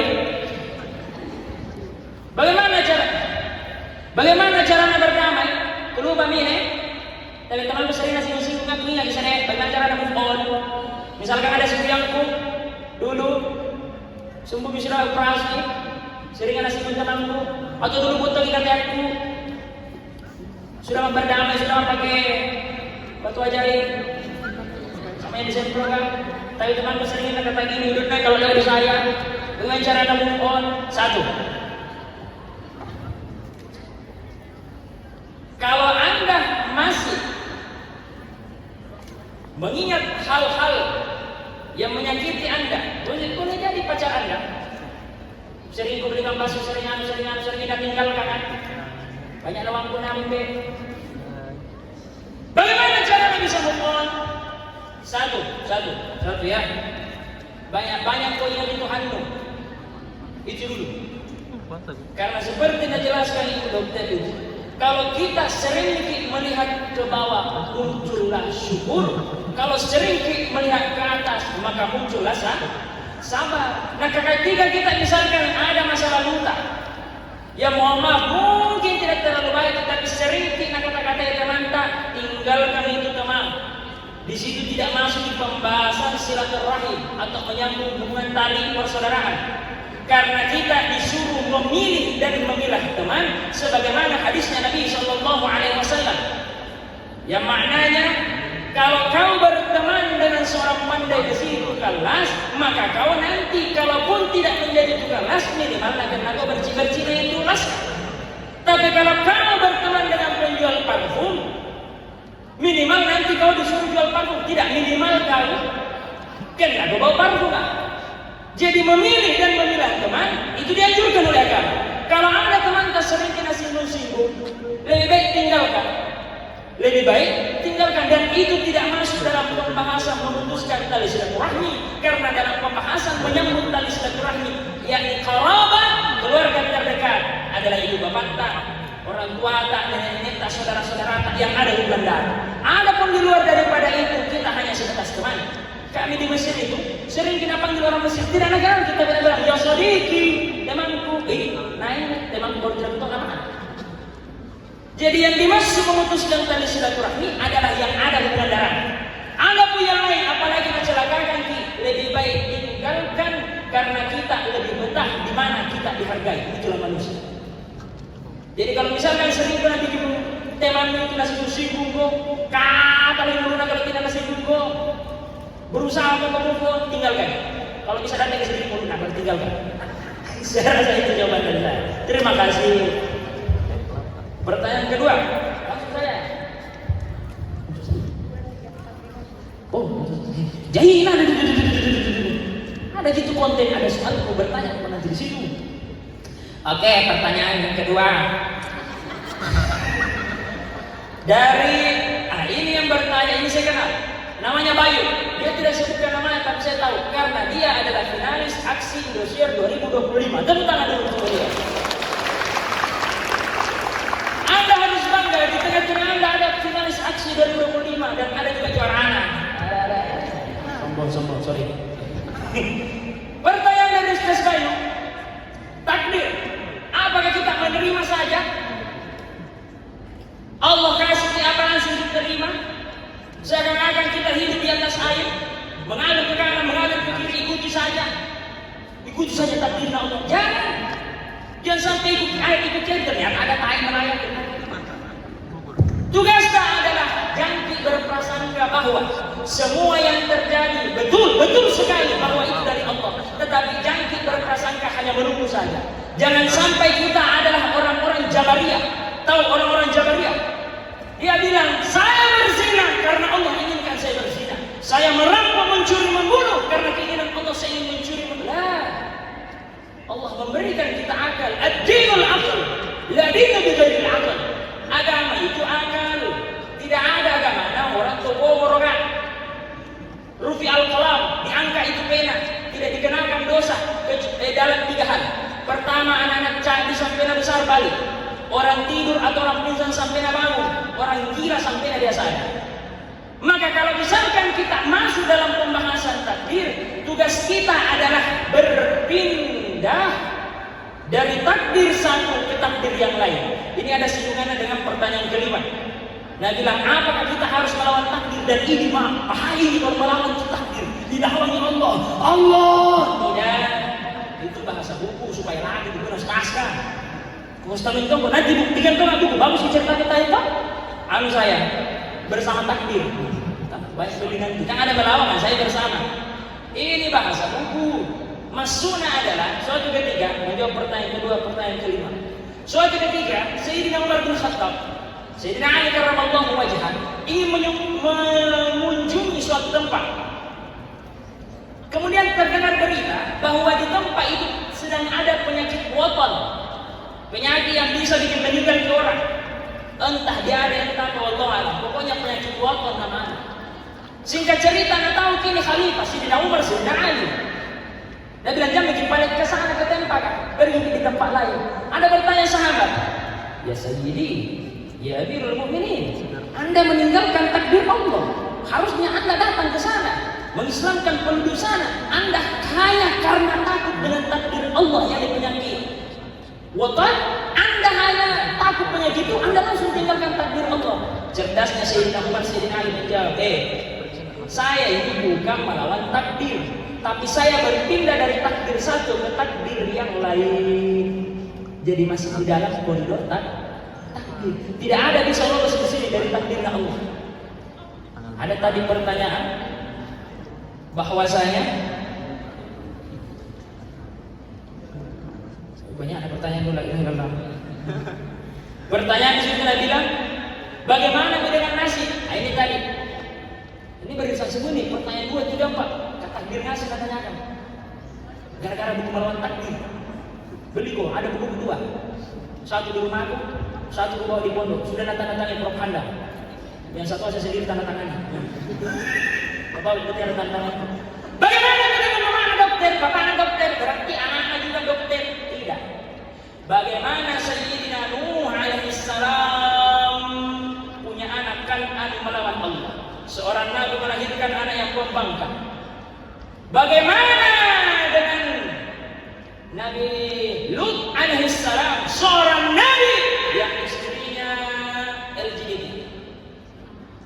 Berarti antara keturunan dan ketakdiran Allah dua hal berbeda. Tetapi Nabila ibu dokter adalah lingkungan juga menjadi sebab penentu. Tahu Imam Syafi'i? Imam Syafi'i. Siapa Imam Syafi'i? Siapa? Ketemu di mana? Imam Syafi'i dia punya bapak namanya Sayyidina Idris. Pak Idris waktu masih muda, kecipurannya ada di tengah sungai lewat apel, ambil itu apel karena makan. Baru 2 kali punya masuk di lehernya, baru ingat. Ini apel tidak tahu siapa yang punya. Nah ikuti ini aliran air sungai supaya minta kehalalan tidak masuk ke keharaman satu potong apel di lehernya. Nah kejar, nah ikuti itu lautan air sungai yang ada apa? Di sebelah kiri ada pohon-pohon apel di situ. Nah bilang ini nih, persis buana yang kumakan. Nah itu dapat di situ orang tua kakek lagi nak kerja gembalaan. Pak Idris ini bertanya, siapa punya apel? Nah bilang saya. Nah bilang saya minta kehalalan tadi puluhan kilometer saya berenang ini. Aduh subhan, anu tidak nasa. Saya minta kehalalanmu, keikhlasanmu supaya ini masuk di perut tidak disisakan di neraka. Kemudian itu bapak tua yang bilang, satu, syaratnya kalau mau kau mengikhlaskan itu apel, yang pertama dan yang terakhir nikahi anak. Nah bilang Pak Idris, dan tapi tidak, jangan berusaha. Anakku buta, tuli, lumpuh, bisu. Siap Joko? Bukan dalil. Tapi tidak apa. Demi keikhlasan daripada sepotong buah apel ini saya makan, saya rela nikahi. Mana buta, mana tuli, mana bisu, mana lumpuh, saya ikhlas. Singkat cerita terjadilah akad antara si bapak wanita itu dengan Pak Idris. Masuk ke kamar pertama kali. Nagatoki dulu pintuan. Assalamualaikum. Ada yang menjawab, Waalaikumsalam. Tak panggil Pak Idris, bapak ada yang menjawab. Nabilan tuli, mendengar ki. Nabilan bisu, menjawab itu salah. Nabilan itu perempuan di dalam, masuk ki. Masuk Sayyidina Idris. Nah lihat wanita cantik, lengkap tangannya, lengkap kakinya. Jalan nasambut Sayyidina Idris, bapaknya bilang Syafi'i. Kaget lagi nih Pak Idris. Nabi bilang buta, lihat nih. Nabi bilang lumpuh, jalan ini lengkap tangannya. Nabi bilang bisu, Nabi bilang tongol. Nah jawab di sana, keluar dulu. Mana saya? Tidak salah orang jawab. Nabi bilang bapaknya, tidak. Itu yang aku bilang. Nabi bilang anu lengkap ini, anu bagus sempurna. Nabi bilang bapaknya, oh, saya tadi itu waktu kau bertanya tentang kehalalan sepotong apel, hatiku langsung terdorong untuk mengikhlaskan anakku dinikahkan sama kamu. Kunikahkan dia dengan kamu karena di situ terletak kewaraan, kehati-hatian. Anakku tuli karena tidak pernah mendengarkan kata-kata yang melawan Allah. Anakku bisu karena mulutnya tidak pernah mencemooh orang lain dan hamba-hamba Allah yang lain. Anakku buta karena tidak pernah melihat keharaman. Anakku itu lumpuh, tidak ada tangannya, tidak ada kakinya karena dia tidak pernah melakukan maksiat, menggunakan fasilitas Allah untuk melawan Allah itu sendiri. Menikahlah berdua dan lahirlah dia dikatakan dengan Sayyidina Idris alaihissalam. Sayyidina Imam Syafi'i bin Idris. Beliau lahir dari rahim bapaknya yang warak, dari ibunya yang terjaga. Maka takdirnya Imam Syafi'i tidak begitu mudah. Dia harus menuntut ilmu, bentuk dirinya sampai imam besar mazhab ketiga Imam Syafi'i setelah Imam Ahmad, Imam Abu Hanifah, Imam Malik, kemudian Imam Syafi'i, kemudian Imam Ahmad bin Hanbal. Gurunya Imam Ahmad bin Hanbal adalah Imam Syafi'i. Dibantu menjadi imam karena ada di situ kontribusi, ada di bidang nasi. Bertanya kepada mendengar kak. Kalau tidak ada usaha, baru Nabi bilang itu takdir, salah, itu nasib, tidak ada usaha. Tapi kalau ada usaha dan ada hasilnya, itu takdir. Usaha aja dulu, usaha aja dulu. Jangan bilang duduk-duduk di sini, ada sendiri itu makanan. Tidak. Duduk-duduk saja di sini harus ditinggalkan rumah tak. Kalau misalkan Imam Malik pernah berdebat dengan Imam Syafi'i tentang rezeki, bahwa Imam Syafi'i mengatakan rezeki harus ada usaha untuk didapat. Imam Malik mengatakan tidak, pakai usaha langsung didapat. Singkat cerita, Imam Syafi'i jalan-jalan keluar, ada bapak-bapak bekerja. Nah bantu, Imam Syafi'i itu cuma bantu. Setelah selesai kerja, dikasihkan anggur berapa kilo, kurma atau anggur. Kembali tuh, nah bilang Imam Syafi'i, kerja tuh orang baru bisa dapat makanan gratis. Datang ke Imam Malik, Imam Malik, kau bilang orang tidak berusaha, ada yang pegang kurma. Saya berusaha, aku bantu orang baru dapat kurma. Sekarang ayo makan sama-sama. Nah bilang Imam Malik, saya tinggal dia duduk, datang sendiri di kurma yang dibawa di depanku. Apa bantuannya? Apa bantuannya? Semua ini tidak keluar dari koridor. Ini pelajaran tauhid tentang apapun yang terjadi pasti dari Allah, mau yang baik, mau yang buruk, khairihi wa syarrihi. Tugasnya adalah tentukan nasibnya. Betul, ada 4 hal yang tidak bisa dirubah. Kematian, jodoh, harta, kemudian kelahiran. Tidak bisa dirubah. Karena kalau di tahun ini tidak bisa dirubah, jangan lagi habisi waktu tak dengan 4 ini. Selesai cari jodoh, pacaran, pernikahan, sudah diputuskan tidak bisa mukul, sudah putus tidak bisa mukul, putus. Padahal tidak pernah pacaran. Kalau kita ini takdir tidak bisa dirubah, fokuskan di diri yang masih bisa dalam koridor kita. Masalah usaha harus kita usaha, karena kalau kita hanya berputus asa dalam keadaan tak, itu juga dibenci sama Allah, tidak disuka sama Nabi. Harus ada usaha. Itu dibilang kami instan, sekalipun instan namanya harus dibuka dulu bungkusnya, dicari gunting untuk buka gitu minyak yang tidak bisa dipakai tangan, licin dulu. Dimasak itu air tak pakai gas, sampai nak rumah baru ditumpai di dunia. Belum lagi ada drama-drama habis gas dengan cara-cara masak. Semua harus ada pekerjaan badan. Semua harus ada pekerjaan. Tidak bisa dibilang terima ini takdirnya Allah, sudah di sini sudah tidak. Orang yang tayyib asuh, orang yang berputus asa terhadap rahmatnya Allah, terhadap ketentuan qada dan qadarnya Allah adalah hamba-hamba yang perlu diperkuat keimanannya. Hamba-hamba yang perlu diperkuat keimanan. Kalau kita beriman, khairihi wa syarrihi, yakini yang baik itu baik, yang buruk pasti ada baiknya, karena inna ma'al usri yusra. Inna ma'al usri yusra, 2 kali berulang-ulang. Bagaimana mungkin kita mau merasakan harumnya bunga kalau tidak ada petir di luar sana untuk turunkan hujan? Bagaimana kita mau rasakan masakan mama yang enak kalau tidak disuruh dulu dari masakan, dimarah-marahin dulu dan lain sebagainya? Suatu kenikmatan kalau mau diraih susah-susah dulu. Tapi itu yang susah ya, bukan untuk merendahkan. La yukallifullahu nafsan illa tidak bisa keluar dari koridor tak sebagai seorang hamba. Pertanyaan kedua, apakah kita bisa mengubah perspektif itu? Bisa dirubah. Takdir itu seiring usahanya, tapi usaha itu tidak pasti sesuai hasilnya yang diinginkan. Terus selalu ada campur tangan Allah Subhanahu wa taala. Apa lagi tadi? Perbedaan takdir dan pilihan sudah tadi kita jawab. Itu dibilang tanpa usaha nasib. Orang yang berusaha kemudian apa hasilnya? Mau bayar mau buruk itulah takdir. Usaha dulu. Islam mengubah nasib. Nah sudah yang tadi. Yang kelima, apakah takdir bisa hilang? Nah, sudah yang tadi dijawab. Sudah suami? Belum pulang mak.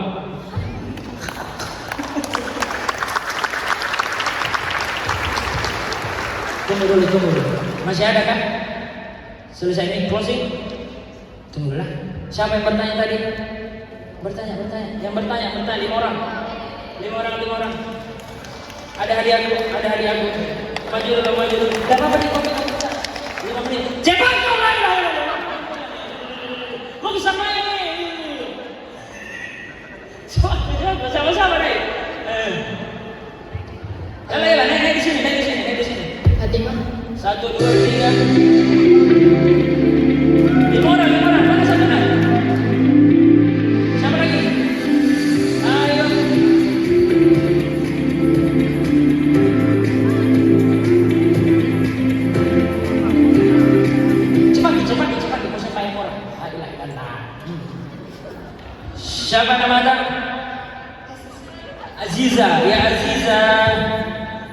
Kita siapa nama tak? Rosmini. Bu Rosmini, siapa nama tak? April Ustaz. Ih, nah bulan 6 nih. Ustaz Bayu, Bayu, siapa nama tak? Zul. Zul. Pertanyaan gue yang siapa pertanyaan pertama tadi? Ini menentukan, kasih dulu mic. Yang mana dipilih? Ini menentukan 4 teman yang lain. Hadiah yang mana? Saku kananku, saku kiriku, atau saku ibu dokter? Kenapa saya? Iya. Atau yang ada di tasku? Ini aku tanya nih kau. April kita apa? Yang mana April? Oh, kita apa? Agustus. Yalah. Yang mana dipilih? Yang ada? Bisa diganti. Yalah, tas. Tahu. Ayo, ternyata memilih lah. Masya Allah. Hati. Ayo. Tengah-tengah. Umroh lagi. Tapi masih ada 5 sini yang mau berangkat umroh bareng saya, insya Allah. Yang mana dipilih? Mana mereka? Buru-buru kan deh. Tunggu dulu. Yang mana dipilih? Rosleting depan atau belakang? Belakang. Berarti yang ini toh? Bismillah. Langsung buru-buru gini mau sampai. Terima ke uang Mesir. Uang Mesir. Banyak uang Mesir gini. Masya Allah. Ini lah. Siapa tadi apa tak? Rosmini, uang Mesir. Ini tadi siapa nama tak? Siapa? Aziza. Ini apa ini? Mare. Ustaz Bayu. Oke, terima kasih.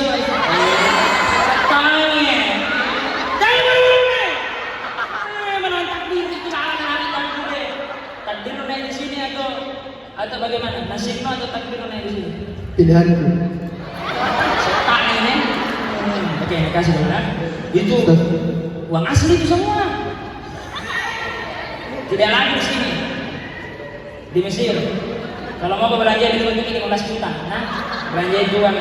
Terima kasih banyak. Ada hadiah lagi? Mau kena kasih ini ya. Ya, Masya Allah. Terima kasih. Itu dari saya. Kalau umroh nanti nih. Terima kasih Ustaz Ijuk. Selanjutnya ini ada goodie bag dari Wardah.